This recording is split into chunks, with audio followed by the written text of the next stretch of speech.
Ziyaphika iinkokheli zekhophu ukuba zigxotha amalungu nokuba iqela lambethwe iyantlukwano. Igqize likhokela uphando kwityala likaThabo Bester liphinde labamba abanye abarhanelwa abathathu phezolo. I hope you guys enjoyed yourself in Berlin, because besides winning, the important thing is that you must enjoy your participation. Iqela elikhethekileyo le-Olimpiki lamkelwe ngezishushu ngethuba ligaleleka kwisikhululo samazwe OR Tambo ngale ntseni.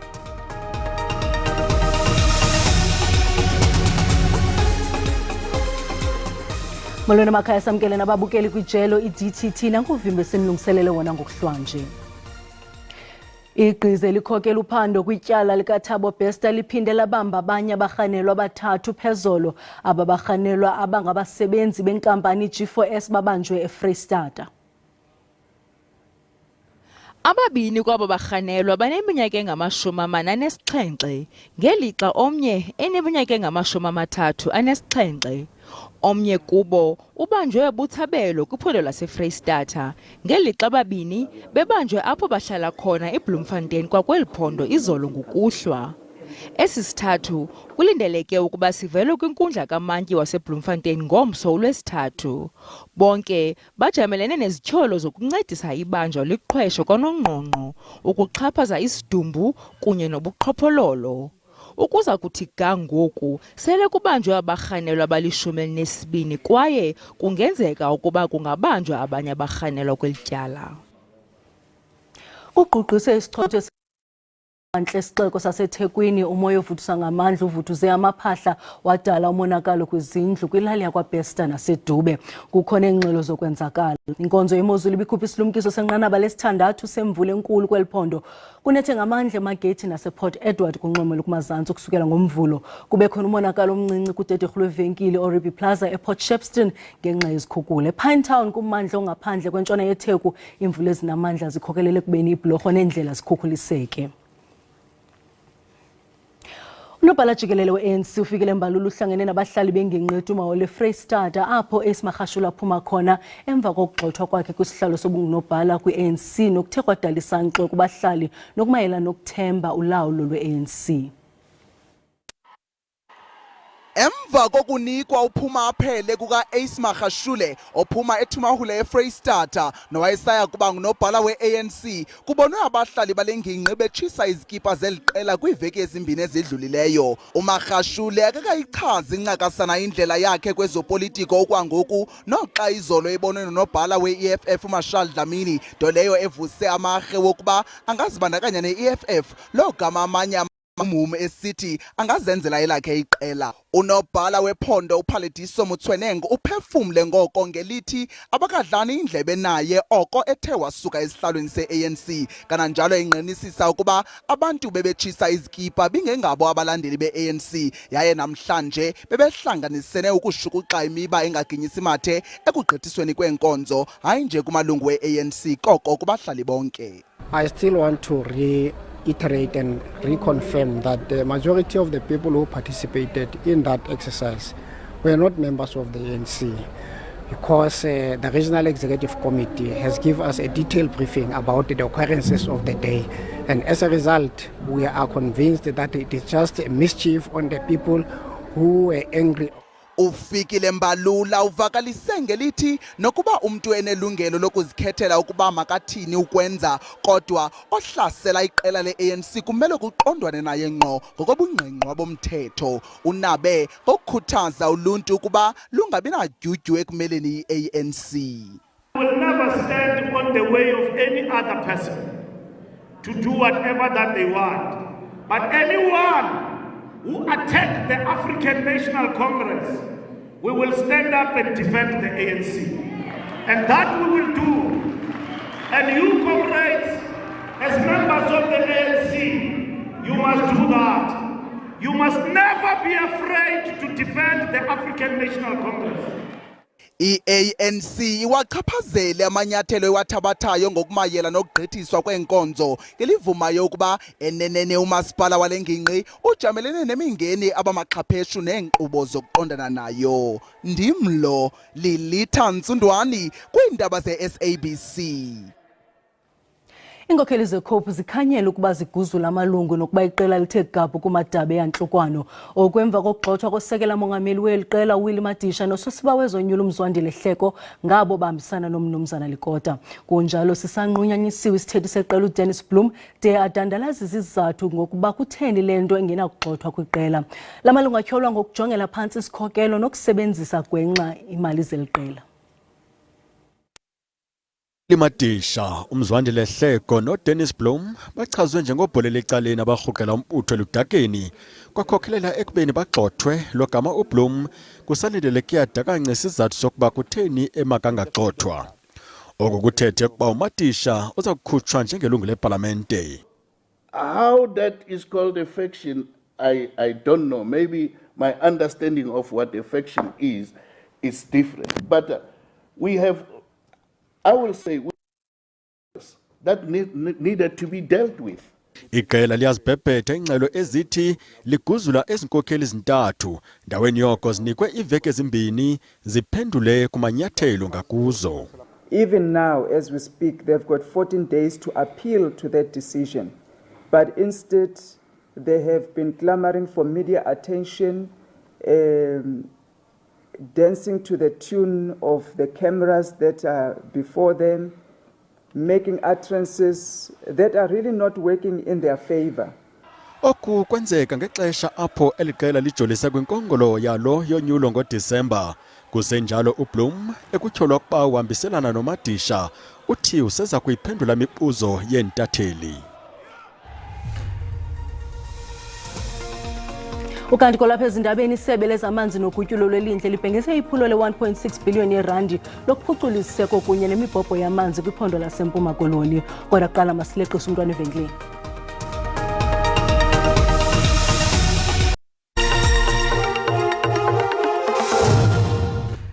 Molweni kwakhona emakhaya sisamkela nabo basandula ukungena. Sibulele kakhulu ngokusiboleka ixesha lakho. Simphathele ezindaba sise-Auckland Park eRhawutini. Uyakwazi ukufumana la manqaku kuphela nje kwendaba kwikhasi lika-YouTube ngokuba uthi SABC Iindaba zesiXhosa. Make siphinde sikrwaqule kwinqaku lethu elitshotsha phambili ngobubusuku.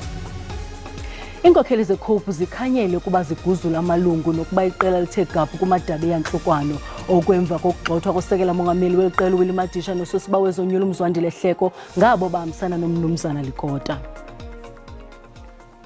Ukuqhubeka kweqela iNkatha Freedom Party kunyulo lovalo Sikhewu belubanjwe KwaZulu-Natal kutshanje kufanele kuba kwenze i-ANC ixhalabe kwela phondo. Oko kuthethwa ngumhlalutyi wezopolitiko njengalwazi ibheki Mngomezulu. Uthi i-ANC kufuneka itshintshe indlela eyenza ngayo kuba inethemba lokuhlala ibambe intambo KwaZulu-Natal. Unyulo lovalo Sikhewu luza kubanjwa kweli phondo kule veki. Umbango wezombusazwe phakathi kwe-ANC ne-IFP uyaqhubeka esifundazweni. Kulolu ukhetho lwakamuva lokuchibiyela olubanjwe esifundazweni, i-IFP inqobe amawadi abephethwe i-ANC ayisishiyagalombili. I-ANC ke yona alikho ke iwadi eliphuce i-IFP. Umhlaziyi wezombusazwe usolwazi ubheki Mngomezulu uthi i-ANC kumele ke iqhamuke namasu amasha uma izimiseleke ngokuphatha lesifundazwe ngemuva kokhetho lwangonyaka ozayo. Qoqa omasipala kwe-IFP okulokhu kuqhubeke njalo kusukela ngonyaka ka-2021 kusho khona ukuthi kukhona into eyenza kahle ilona i-IFP engicabanga ukuthi ke kuyodingeka ukuthi i-ANC isebenze kanzima ukuze ikwazi ukuthi igcine isifundazwe saKwaZulu-Natal. Kodwa ke i-ANC ithi le mphumela yokhetho ayibakhathazi neze. Uma wabheka itrend ye-ANC as a movement, i-ANC iyaqhubeka ukuphatha. Ingakho sisho ngaphandle kokunanaza ukuthi sizobuyisa ukhongolose emandleni ngo-2024. I-IFP ithi ke le mphumela yakamuva izinkomba zokuthi ke izakhamuzi zesifundazwe azigculisekile neze ngendlela ke iqembu elibusayo elenza ngayo. Lasinezwe khona ithuba lokuphatha khona. Kufanele sihambise izinsiza kusebenza emphakathini, abantu bayithole intuthuko. Ingakho siyiqembu kuphela elingangabazi ekuthenini uma kukhona ungenzi kahle sithi hayi akuhoxe lesi sikhundla ngoba sibona ngathi akwenzeki ngendlela esicabanga kufanele kwenzeke ngayo uhulumeni. Ukhetho lokuchibiyela luzokubanjwa kumasipala waseThekwini, inkosi langalibalele kanye nakumasipala wase-Alfred Duma. NginguSimpiwe Makhanya wezindaba ze-SABC ngiseThekwini.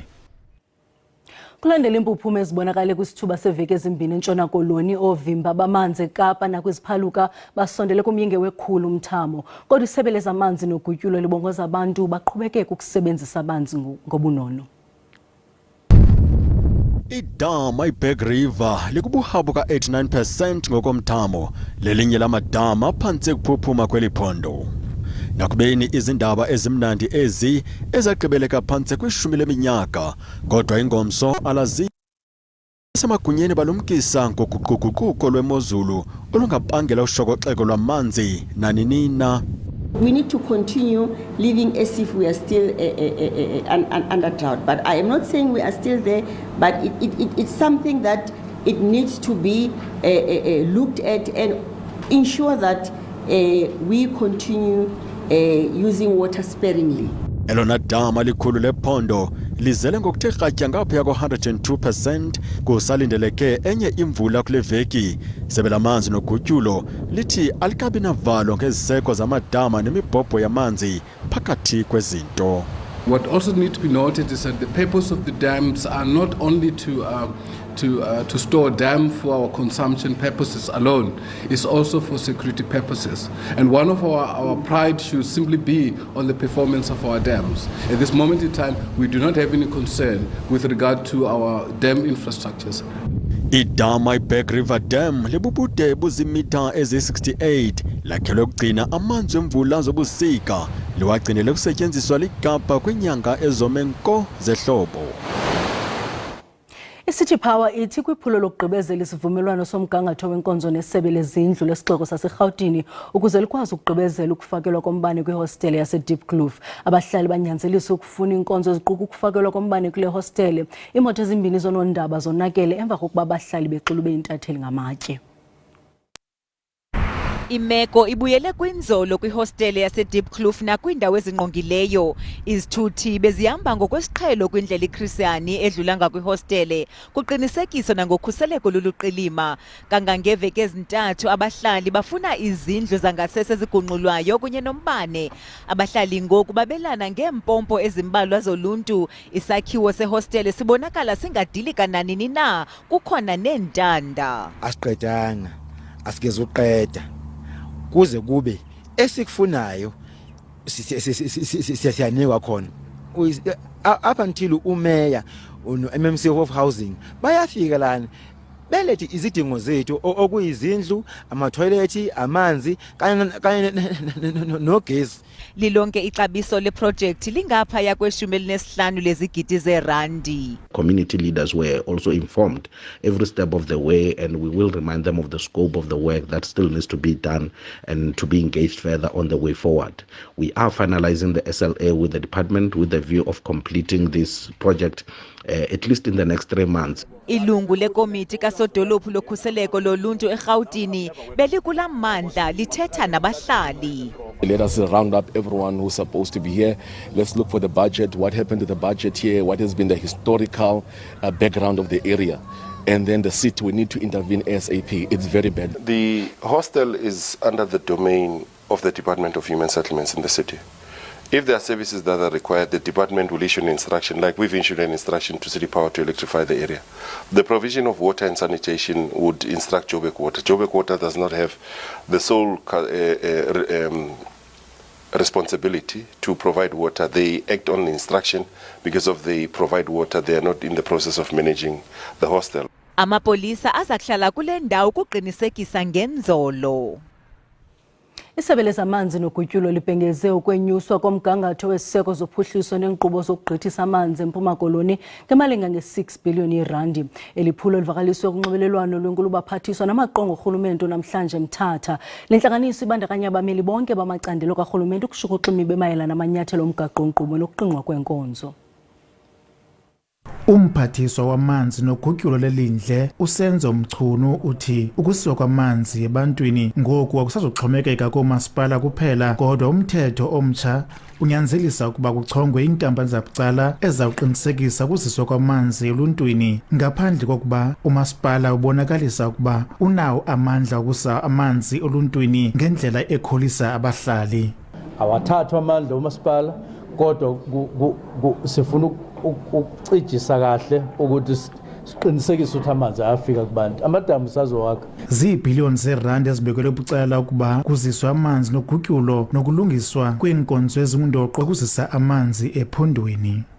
Just this financial year of municipalities that is starting in July, there's more than 6 billion rand that is going to be invested here. Isebe lijongene nombane kwilizwe loMzantsi Afrika liqinisekise ukuba lizawuthumela iinjiniyeli kwiindawo zazifudula ziphehla umbane ngexesha lorhulumente wamaphandle iSky neTranskei. And I also know that there's another generating unit in one of the municipalities which was discontinued in 2017. So we will be dispatching our engineers to work with them. Urhulumente wephondo laseMpuma Koloni uzamkele izinzame zokuza nenguqu ngendlela uphuhliso oluziswa ngayo kweli phondo. Umsebenzi wethu ke ngoku kuqinisekisa uba siyamlandela umasipala nomasipala uba amanzi makaphume ezitephini, abantu bakuthi bayeke usela amanzi neenkomo. Abantu abaninzi ezilalini banethemba lokuba iinguqu ngendlela kuziswa amanzi eluntwini zizawukwenza abantu bafumane amanzi ngendlela efanelekileyo. Ndinkululeko Kunyembezi weendaba ze-SABC eMthatha. Njengoko inyanga yolutsha isondele esiphelweni, iqela lolutsha laseThemba Lethu George eNtshona Koloni libambe umnyhadala walo we-10 waminyaka le. Abaphumeleleyo kwingingqi kumnyhadala wedrama yesebe lemicimbi yenkcubeko nemidlalo kulo nyaka, iSparrow Art Foundation yaseHermanus nabo badlale imidlalo yabo ephumelele imbasa kulo msitho. Into eyaqala njengendlela yokususa ulutsha kwizinto ezingendawo kunamhlanje ngumnyhadala wenkcubeko ovelise ompondo lihlanjiwe babadlali nabadidiyeli. Society yethu iphelile idika amajita besifunda nawo esikolweni, amajita besikhula nawo angamaphara, ngokamanye awusawazi because the quality yachinja. So we saw there's a need of a cultural group that will deal with those issues. Ukuba inxalenye yeli qela akupheleli kwezinkcubeko, koko kukwanceda nasekujameleni imicelimngeni yobomi. I've discovered umna because eqaleni beningazazi kancinci, yabo. And I found brothers and sisters, be group mates zami. Confidence, yes, confidence. You know, say lapha kuthi emzimbeni ubone, yes. Bengingumuntu othuleyo khula kwami. So ujoina kwami idrama, like then afunda ucommunicate nabantu, like how to engage nabanye abantu, like to get out of my comfort zone. Iqela iSparrow Art Foundation yaseHermanus nalo belikhona lizokubonakalisa ukuba kutheni bezintshatsheli zephondo. Sisebenzisane kunye xa sine events kwelacala baye nathi xa sine events siye sidibane DKS whereby we won DKS Summer Festival 2022-2023. So that's where we see sidibana khona. Lo mnyhadala indlela yokhulisa ingxowa-mali yeli qela ukuze izakhono zolulutsha zingapheleli kule dolophu. Kwiindaba ze-SABC ndinguSiphiwe Wabasi eThemba Lethu eGeorge. Iqumrhu lemfundo nophuhliso lwasezilalini Nelson Mandela libambe umhlangano wamawonga wabafundisi-ntsapho kwidyunivesithi Fort ukubhiyozela umsebenzi osemanqwanqweni kwizikolo zamabanga aphantsi zaseMthatha eMpuma Koloni. Eliphulo liceba ukuqhwabela izandla ootishala abakwingingqi ezisokolayo ezomasipala bezithili OR Tambo neAlfred Nzo. Iziko iNelson Mandela liqale inkqubo ebizwa ngoba yi-Magic Classroom Collective. Kule nkqubo benza incwadi zokufundisa, baqeqeshe nabafundisi-ntsapho, kodwa ukungabikho semgangathweni kwezikolo kuba ngumcelimngeni. 120 lezikolo kusalindeleke ukuba lihlaziywe kwizithili ezili-12 kweli phondo. Kuzohlaziywa izikolo ezili-10 kwisithili ngasinye. Kumasipala ombaxa iNelson Mandela Bay sekutyunjwe izikolo ezingama-20 eziza kuthi zihlaziywe. Usekela mphathiswa uthi sebeqalile ukwakha izikolo ephondweni.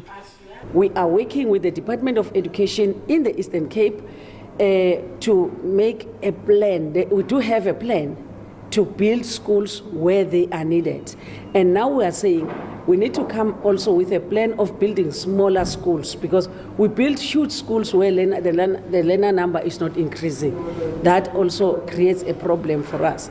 Iziko iNelson Mandela lithi liba yinxalenye yabafundisintsapho xa liqeqesha ngale nkqubo. I-reason ukuze le mphumela ivele yokuqala ukuthi sisebenze kakhulu nothisha ukwenza ama-workbooks nabo, simane siwenza siwabukeze, siwatshintshe, siwa-adapte, senze i-training nabo. Iinqununu zezikolo zamabanga aphansi eBizana naseMqanduli zithi lukhulu utshintsho kwizifundo zabantwana. Emveni kwale improvement landa nenani letishala sizikwande nenani labantwana. Kangangoba ndithetha nani nje ndiyazinca ngento kokuba abantwana besasikolo ngoku noko ikhona improvement. Le nkqubo kulindeleke ukuba inwenwelwe nakwamanye amaphondo. NdinguNomzwanele Mngoma kwiindaba ze-SABC eMthatha.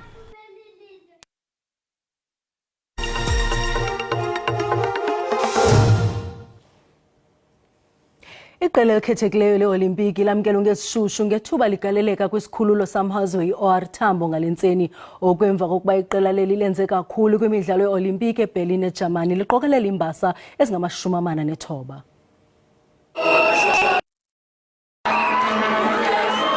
Liyiphepheze lisengempumelelo iflag yoMzantsi Afrika iqela leli kwimidlalo ye-Olimpiki eBerlin.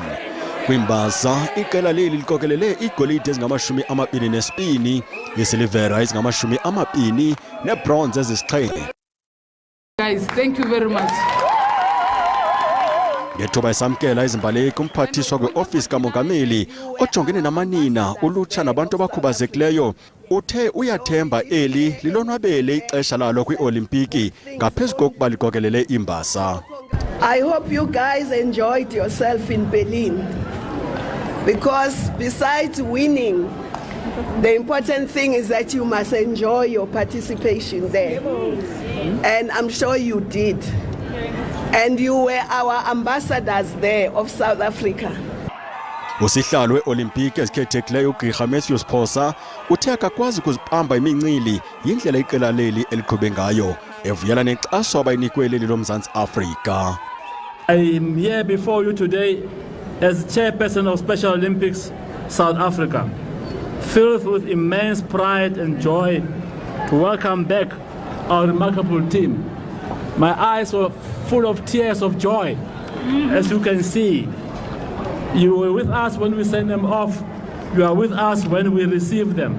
Umphathiswa kwe-ofisi kamongameli uthe imibhiyozo ayiphelelanga kwisikhululo i-OR Tambo International iseza kuqhuba, yaye eli qela liseza kumenywa kumongameli kwizakhiwo zomdibaniso.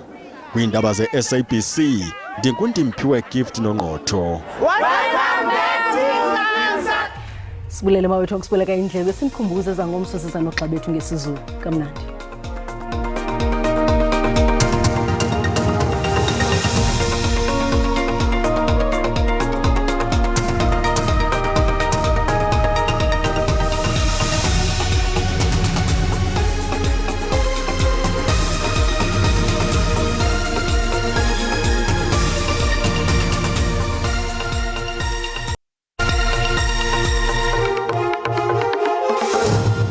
Mawahlangana mafu livume icamagu basembo ndivumeleni nirhabulise kuqikelelo lwemozulu yangokuhlwanje. Mahle kakhulu amathuba emvula pha kwiindawo ezixananaze kokapa ngaye u-80%. Kanti xa sifumanisa mbukeli siyafumanisa bana kulo lonke eli zimvula ezingephi ongazilindela napha komageba mahle amathuba emvula ngaye u-80%.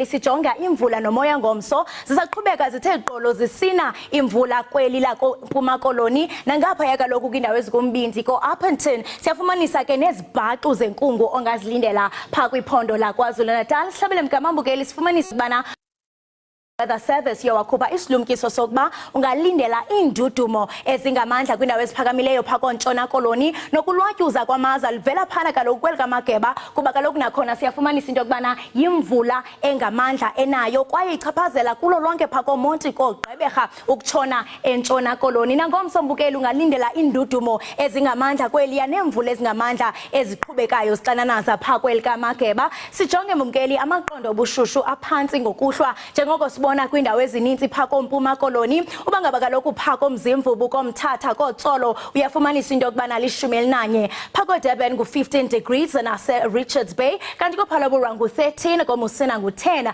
phana ke uDR nguye u4 ko-Upington ngu-5 kanti ke eKapa lodumo ngu-11 eWorcester no-Riversdale babambene ngamanqaku ngaye u9 degrees. Sihlabele mkamambukeli sijonge amaqondo bushushu aphezulu kwindawo ezininzi pha kumantla ePhalaborwa ngu-25 eMbombela ngu-20 degrees eRichards Bay ngu-24 kanti ke eThekwini nguye u-23 sijonge kaloku pha koMount Frere nguye u-18 koGqeberha nakhona nguye u-19 uba ngaba ke upha eDR uzawufumana u-14 ndithi maziqhuma ingqawe emachekweni. Xhosa.